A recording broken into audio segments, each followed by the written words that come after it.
더 치열하게 격렬하게 그 은혜 안에 머물러야만 합니다.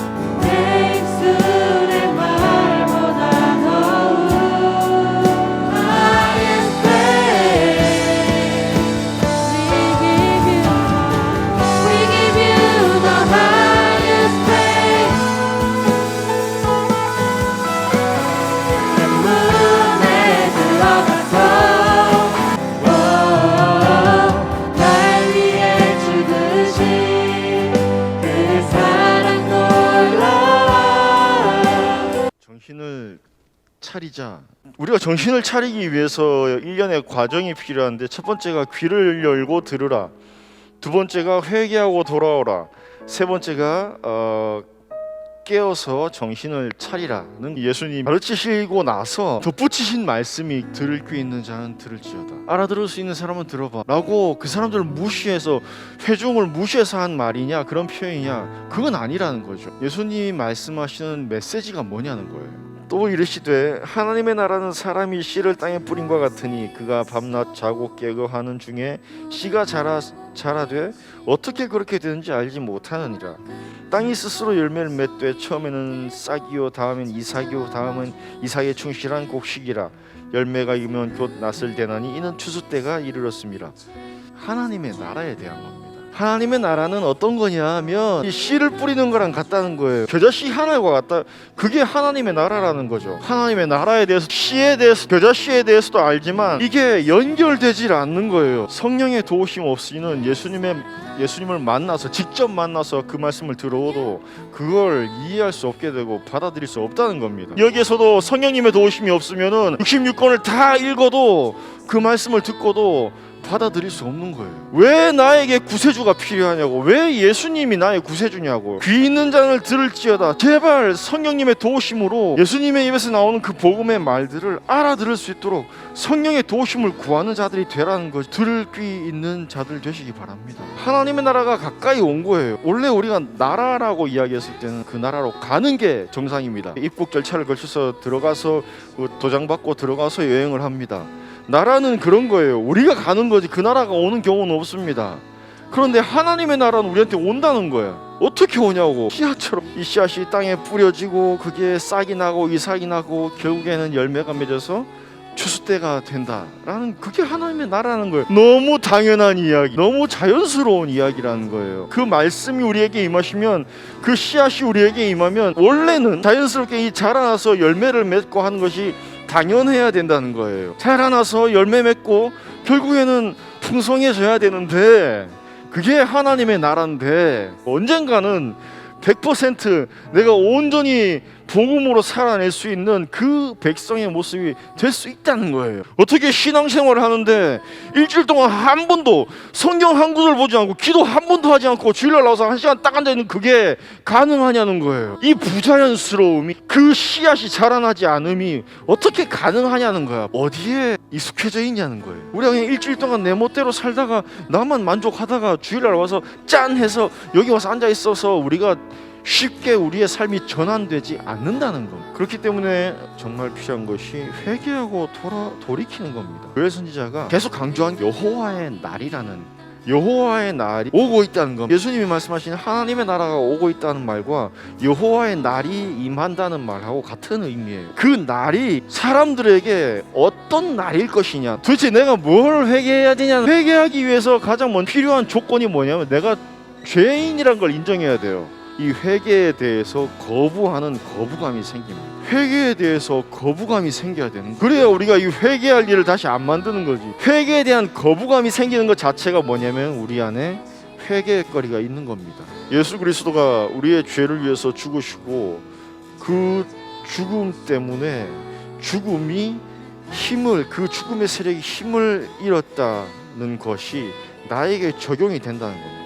이게 복음의 공식이고 이게 기독교라는 거예요. 예수 그리스도가 나의 구세주라는 이 너무나도 단순한 말이지만 그 말이 성령의 감동으로 우리에게 다가올 때에 우리는 회개할 수밖에 없어요. 그런데 그 회개를 거부하고 있는 것이 비단 우리만은 아니라는 겁니다. 우린 괜찮다는 거예요. 우리는 하나님의 선택받은 백성이고 뭐 제사도 드리고 예배도 드리잖아. 그리고 기도해도 얼마나 잘하는데 괜찮아 라고 하는 그 백성들, 회개와 돌이킴을 거부할 때 요엘 선지자가 주의하라. 그들이 용사같이 달리며 무사같이 성을 기어오르며 각기 자기의 길로 나아가되 그 줄을 이탈하지 아니하며 피차에 부딪히지 아니하고 각기 자기의 길로 나아가며 무기를 돌파하고 나아가나 상하지 아니하며 성중에 뛰어들어가며 성 위에 달리며 집에 기어오르며 도둑같이 창으로 들어가나 가니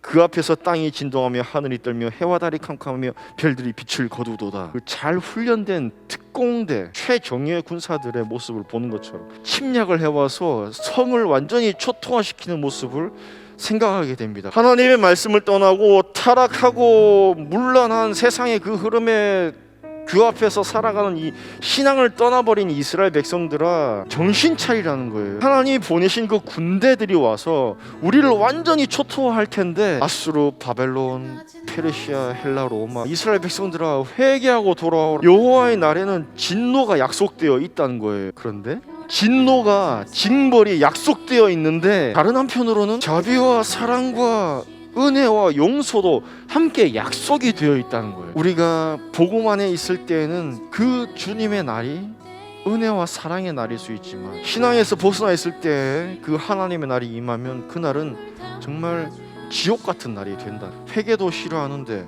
마지막 날이 뭐 되든 말든 오늘만 내가 즐겁게 내가 만족해서 살면 되지. 그 멀리까지 뭘 내가 걱정하고 생각을 하겠어. 그 생각 안에 역시 들어있는 게 뭐냐면은 그 마지막 날에 대한 두려움입니다. 이 시대가 말하는 모든 핑계와 그런 표현들 안에 뭐가 들어있냐면은 결국에 하나님의 그 마지막 날이 있다는 것에 대해서 이미 다 알고 있는 거예요. 우리 DNA가 알고 있어. 언젠가 끝날 것이라는. 그렇기 때문에 지금 더 나를 즐겁게 하고 나를 만족시키려고 살아 몸부림을 치고 있다는 겁니다. 그 마지막 날 오기 전까지만 정신 차리면 되죠. 도대체 그 날이 언제냐는. 그 날과 그 시는 아무도 모르냐.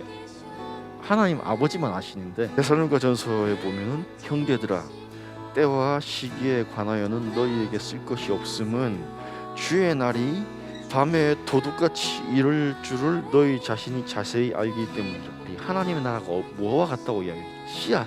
농부가 씨앗을 뿌리는 거랑 같다고 했죠. 성도들에게 그 복음의 씨앗이 있어요. 안에서 자라납니다. 열매가 맺어요.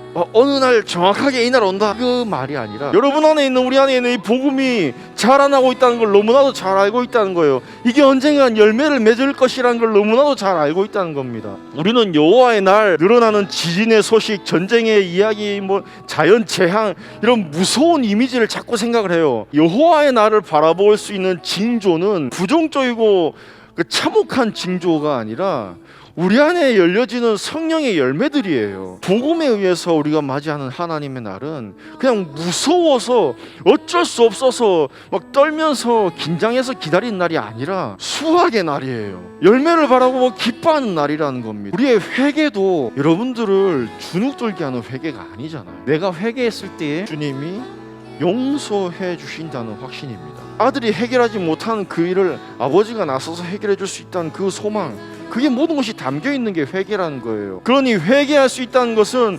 특권입니다. 그러니 이 복음으로 우리가 과연 어떻게 깨어 있을까? 그냥 씨를 뿌리고 물 주고 이렇게 그 거름 주고 하고 뭐 해지면 들어서 잠을 자고 하는데 이 씨는 그 안에서 어떻게 돼? 계속 자라나는 거예요. 그 안에 생명은 잠들지 않고 깨어서 계속 자라나고 있는 겁니다. 우리 안에 있는 복음은 우리가 잠을 잔다고 해서 이렇게 잠들고 없어지는 것이 아니라는 거예요. 여기서 자지 말고 깨어서 정신을 차리라고 했을 때 성도들은 다 불면증에 걸려야 합니다라는 말이 아니라 우리 안에 있는 그 씨앗이 성령의 그 역동함과 그 자양분과 하나님의 그 은혜의 햇살을 계속해서 받는 그 자리에 있을 때 우리도 모르게 이 생명이라는 것은 꺼지지 않고 계속 자라난다는 거예요. 여러분 안에 있는 성령이 열매를 맺지 않습니까? 한 번도 누구와도 이런 사랑스러운 관계를 맺어보지 못한 사람이 사랑스러워지기 시작했어. 한 번도 참아보지 못한 무슨 분노 조절 장애 있는 나 같은 사람이었는데 오래 참을 수 있게 됐어. 내가 정말 옹졸한 인간인데 내 삶에서 자비와 양선이 보여지고 있어. 그런 모습을 볼 때마다 하나님의 나라가 또 가까이 왔구나.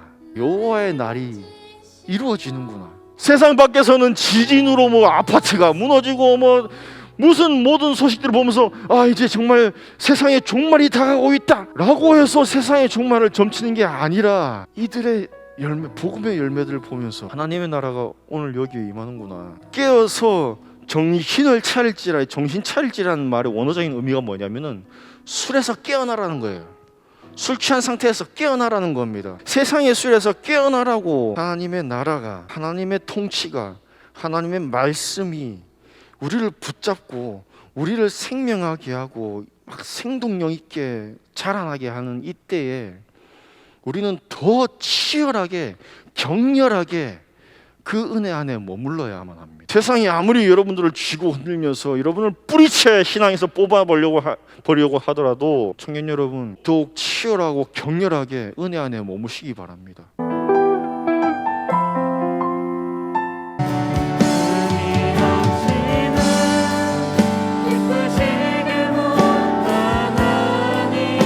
이제는 우리 주 예수 그리스도의 크신 은혜와 하나님 아버지의 크신 사랑과 성령님의 함께하심이 성령 충만함으로 이 세상 가운데에서 깨어 정신을 차릴지라 그 사도의 그 울음소리, 그 목소리를 듣고 깨닫고 묵상하며 나아가는 모든 성인 청년들의 머리 위에 이제로부터 영원토록 함께하시기를 간절히 축원하옵나이다.